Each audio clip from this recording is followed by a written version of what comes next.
Hey y'all, it's Chimdy. So it's my birthday week.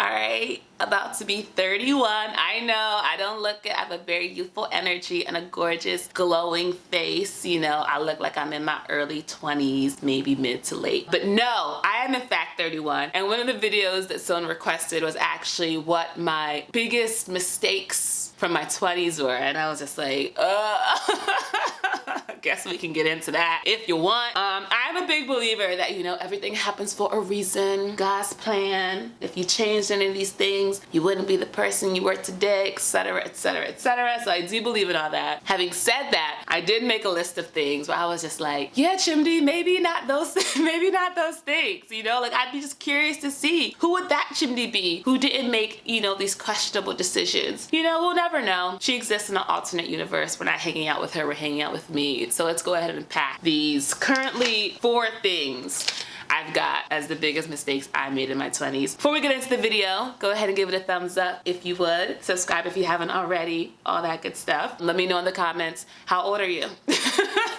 Just tell me your age. Give me one mistake you've made. If you want to talk about it, you don't have to get into it if you don't want to. If you want to talk about it, tell me what mistake you've made and your age. And if you take it back, if you would be like, you know what, let's see who I am without that. If you'd be like, you know what, I needed to learn that lesson, and that lesson is learned, and I'm happy for it. let's get this video started. All right, so I probably could do a 10-point list that's just around relationships, but I summed it up around this one point, which is dating people because they liked me, not because I liked them. So I have a very old school mentality around male and female relationships. I don't really believe that males and females, I don't do that. Men and women, we're not, well, we are animals, but you know what I mean. I don't believe that men and women, I don't want to be friends with any men. Let me make it real personal. Let me make it real personal. I don't have any male friends. Like, I do not claim that. I have men who I think want to have sex with me. I don't have any male friends. I'm like, y'all are all just biding your time to see if you can like shoot your shot with me. I do not trust that y'all are really genuinely invested in my well-being. To be clear, that is trauma. I'm aware of that, all right? If you want to, you can talk about it in my comment section. But yes, I know that's a trauma response. Men are great. You can be friends with them if you want, if that's your choice, you know. No, y'all are great. I love y'all. Yeah, dating people because they liked me. So because I have this very old school way of thinking around male and female relationships, the way I've operated has been like, well, the man is the one who decides what the relationship is, and you know, you have to see which men like you, and then you choose of the men who like you, you know, you ask them what they want, and then you then decide as a reaction to what they want if that's something you want too. And if you're like, I guess that's cool, then you just go along into it, and then you have a relationship, and then boom, you're in a relationship, which is a very passive, unintentional way of going about building meaningful romantic relationships. So I feel like my 20s was defined by relationships of varying levels of success in terms of to the extent with which I was like fully into it, love the person, wanted to be there, to like, you know, I just love this attention really, and I love compliments and I love hanging out. Like I could take or leave you as a person. I really just love what you are giving me, which is a very selfish way, I think, to engage in a relationship. If one person is like super into you and you're just like, I mean, you're cool, I guess. Like, I don't really know your last name, I'm gonna be honest. 20s version of me, I loved her, but she was kind of trash. Like, she really needs to do better in that area, you know? So yeah, I just feel like I just found myself. How did I find myself here? I found myself in all these situations with these men who I was just like, yeah, I mean, you alright, but I'm not really impressed. And then as a result, you know, I end up talking to people, spending time with people where like I'm not feeling safe enough to be my full self. I'm not actually having vulnerable, meaningful conversations. I'm not really growing and learning the way that I should be because I'm not really putting myself in a position to actually, you know, challenge myself and face my fears within the safety of this warm and loving relationship. So I think I kind of just like missed out on a whole decade of what could have been very edifying and beautiful emotional growth because I was not like actively thinking about my role in the relationship. I was just like going along with the folks who liked me. And I think just the idea around like external validation and needing that from YouTube subscribers or from romantic partners or anywhere else, like that's also one of my major areas of healing. And I actually think YouTube really helped with that, because I started my YouTube channel thinking that I would blow up right away. And so to deal with like, why isn't anyone watching me just talk about whatever random thing I want to talk about? Like, how could this be? Like, that would really help me understand, like, you need to know why you're doing things. You need to do things for you truly. And you need to attract the people who like you as you are, you know? And that is like the good stuff. It's not about, you know, putting up with people because you're like, you know, you want the attention, whatever else they're giving you. So that would be, I'd say, one of the biggest mistakes was just so many wasted relationships. Like, I just feel like I wasted so many people's times, and my time was also wasted. And I'm like, time is so precious, and none of us can get it back. And I just wasted so much of it with people who I just really shouldn't have. And like, honestly, if you're watching person whose time I've wasted, my bad. Like, for real, my bad. I'm learning, I'm healing. I gotta forgive myself. I gotta forgive myself first, y'all, before y'all forgive me. Second thing that I think was a mistake in my 20s. It's also another umbrella blanket mistake, which is putting myself in dangerous situations. So I'm a big believer that I am divinely protected. I am divinely protected. God's got me. I'm good. And at the same time, you really shouldn't actively put yourself in situations that you know are dangerous. Like, I know God does not, his energy is unconditional love, but sometimes it felt like God was like, girl, I'm gonna need you to learn this lesson. Like, I'm gonna need you to learn this. And I'm sure he was like, hey girl, you're doing the best you can, or whatever. But it felt like I was like, girl, come on. 2 a.m.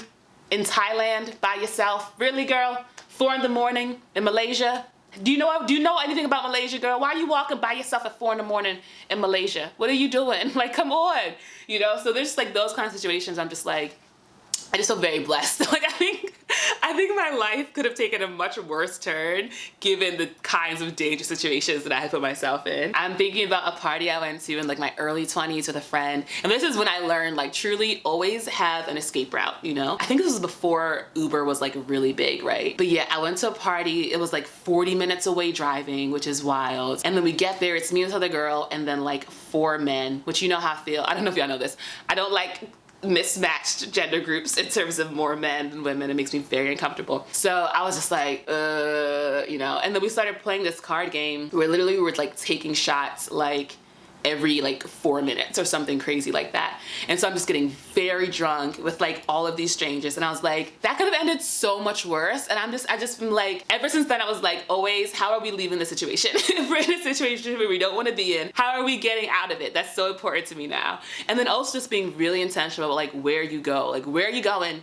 You know, it's so great to be like, we're just going into the world and we're letting the spirit move us. But also specifically, where are we going? And who all's gonna be there, you know? You know, and just being way more intentional about truly how I spend my time in social situations.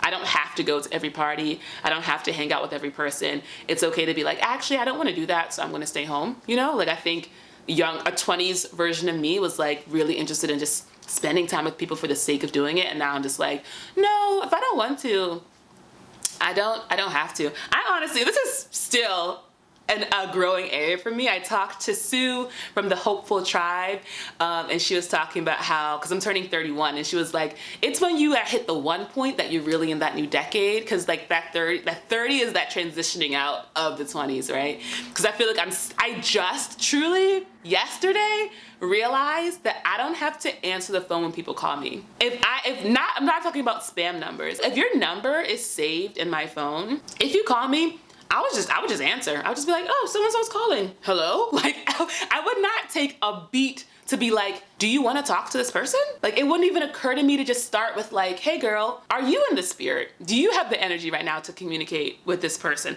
I would just be like, hello?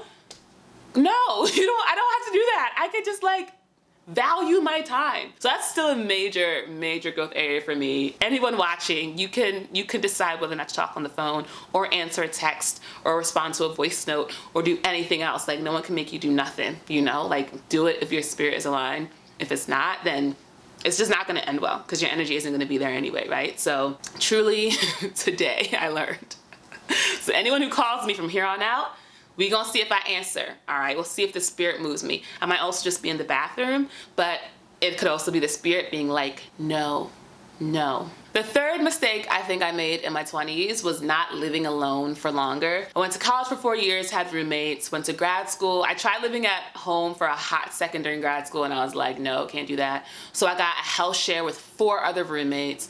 I finally got my own apartment when I was like 25, 26, and I only actually lived in it alone for like 6, maybe 8 months before like having my partner at the time move in, and then we were shacked up for like a year and a half until I left for remote year in 2018. After remote year ended, I moved to LA and I had 1 month with myself, and then I had 6 months with a roommate. Then I had a year by myself, and then did Mexico City, and then came here, and now I'm roommates with my sister. So I have had so little time living alone now that I think about it, especially given how important I thought it was to me. Like if you'd asked me how long I would live alone, I would have told you like easily 5 years in my 20s, probably my entire 30s I'll just spend living alone. Maybe I'll date somebody, who knows, God's plan.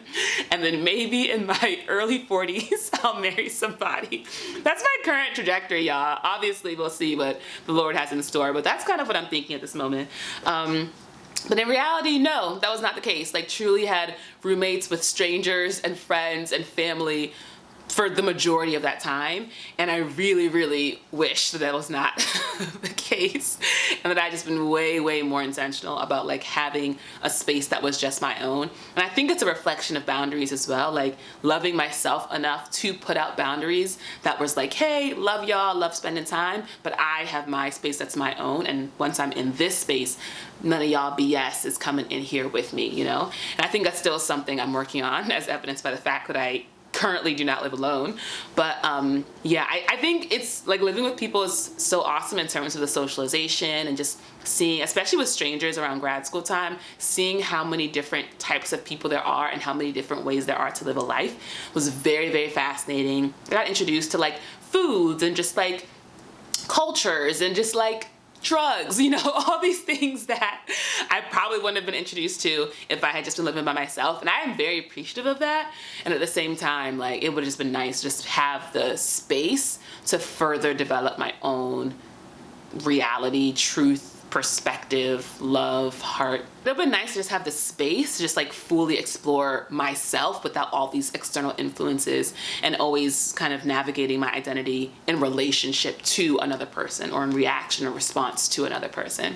So I wish I'd done that differently, you know, and obviously, like I said, I wouldn't be who I was without those experiences, and I am looking forward to the time when I have my own space again and I can decorate it how I like and just create an energy that really is true to how I would like to, you know, foster a home, you know. And the final mistake I think I made in my 20s, that's wild that I think I can sum up all my mistakes in like 10 minutes. There's so many, but the one that I mean, they're all umbrellas. Like every example, there's like 10 to 20 specific examples within, but it's fine. This final one is another umbrella one, and it is just not listening to my intuition more. I think we all know in our heart of hearts, in our deepest gut, exactly what we should be doing. Like deep down, we know what we should be doing, come on. But we have all these voices and all these excuses, and we let our mind come into it, and we let other people's ideas, and we like, you know, let me get advice from somebody first. You know, it's like, you know, you don't need no advice. You know what you should be doing, you know?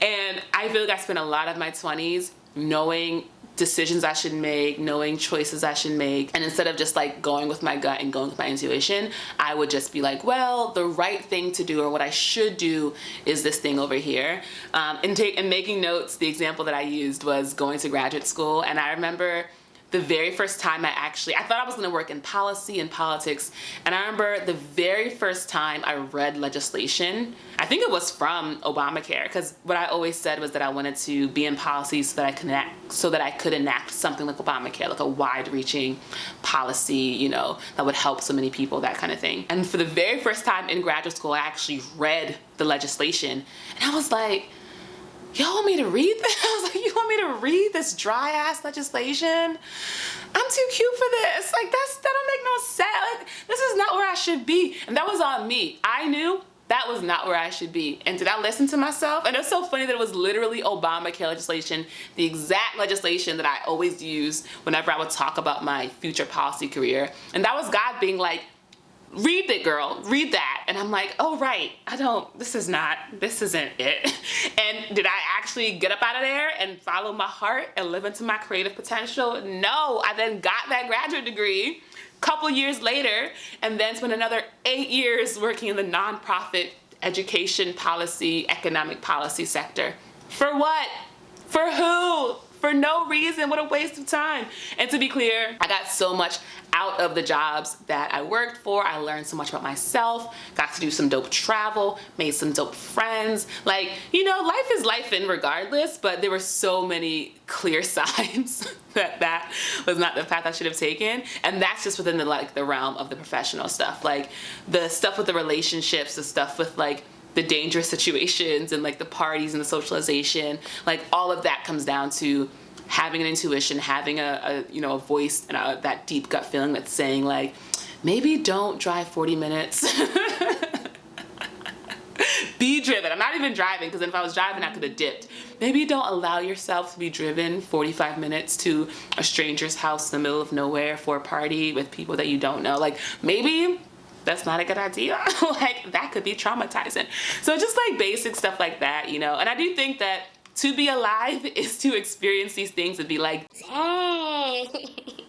Because if you knew better, you wouldn't do it, right? So I didn't know no better. I know slightly more now. I'm not even claiming that much more knowledge. I know slightly more now, hopefully making slightly fewer mistakes. Something tells me in 10 years, I'll be like, and in my 30s, I really was like, here we go. And then so many twists and turns, but it's all good. I've given up on thinking that this is this is my rodeo. I'm just in the rodeo. It's not my first one, but I'm just riding on a buck or whatever, and I'm just let it. I remember for my 30th, I went to this one spot in LA that has the the thing where you ride it and then it shakes you off and stuff. And I remember being on it thinking Oh. I didn't play it through to the end, which is at some point I'm going to be violently thrown from this mechanical bull. That's how this ends. It doesn't end with it being okay, you can get off. No, they violently throw you off it. And I'm just what? And that's just why we gotta think things through. This is from me to you, Chimdi. Chimdi, think things through. Just go through the whole, do this, you do A, and then you do B, and then you do C. So do you want C? Is that where you want to go? Because that's where it's going. So just 20s Chimdi girl, I'll just, this is why I'm not a parent, because I can't imagine hearing my child tell me these stories, and I'm just stressed. I'm just stressed out. So here's to going, here's to 31, and hopefully fewer mistakes, and learning, I guess, healing some more, just forever. Okay, talking about mistakes always puts me in a weird mood.